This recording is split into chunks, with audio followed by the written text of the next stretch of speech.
ইসরায়েলে প্রায় ৩৫০ রকেট ছুঁড়েছে লেবাননের সশস্ত্র গোষ্ঠী হিজবুল্লাহ। ইসরায়েলের গভীরে সামরিক ঘাঁটিতে এসব ড্রোন নিয়ে হামলা চালানো হচ্ছে। পরিকল্পনা মাফিক ড্রোনগুলো নির্ধারিত লক্ষ্যে আঘাত হেনেছে বলে জানানো হয়।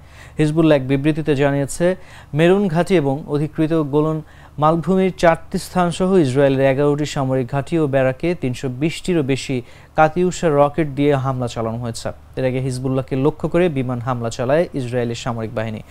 এর জবাবে হিজবুল্লাহ দফায় দফায় রকেট ছুড়েছে। এমন পরিস্থিতিতে যুদ্ধের শঙ্কায় বন্ধ করে দেওয়া হয়েছে তেল আবিব বিমানবন্দর।